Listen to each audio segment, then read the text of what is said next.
ఈ video Rapido bikers కి అంకితం. ర్యాపిడో డ్రైవర్స్ పగలనక రేయనక వాననక ఎండనక కష్టమో నష్టమో తిండి తెప్పలు లేకుండా కష్టపడుతూనే ఉంటారు. అంతా ఓకే, బానే ఉంది.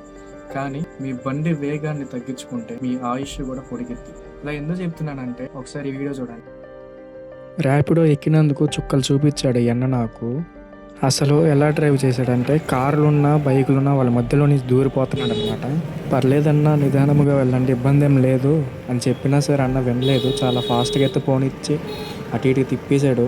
చూశారు కదా ఎలా తోలుతున్నారో. మీ రైడ్స్ మిస్ అవుతాయేమో అని మీరు వేగంగా వెళితే జరగరానిది ఏదైనా జరిగితే గుర్తుపెట్టుకోండి, అక్కడ ఉన్నది ఒక్క ప్రాణం కాదు, 2 ప్రాణాలు.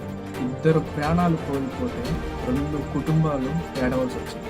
డబ్బునైనా సంపాదించుకోవచ్చేమో కానీ ఒక్కసారి ప్రాణం పోతే తిరిగి రాదు. ప్రతి ఒక్క ర్యాపిడో డ్రైవర్ అనేది చెప్తున్నాను అన్నా, జాగ్రత్తగా వెళ్ళండి, నిదానముగా వెళ్ళండి. మీ కస్టమర్స్ని వారి గమ్యానికి చేర్చి డబ్బుదే ఉంది కాదు, ఈ రోజు కాకపోతే రేపు సంపాదించవచ్చు, కానీ ప్రాణం పోతే తిరిగి రాదు, మనం దక్కించుకోలేదు. సో కాబట్టి ప్రతి ఒక్క ర్యాపిడో డ్రైవర్ ఈ యొక్క విషయాన్ని అర్థం చేసుకుంటారని ప్రేమపూర్వకంగా చెబుతున్నారన్నా.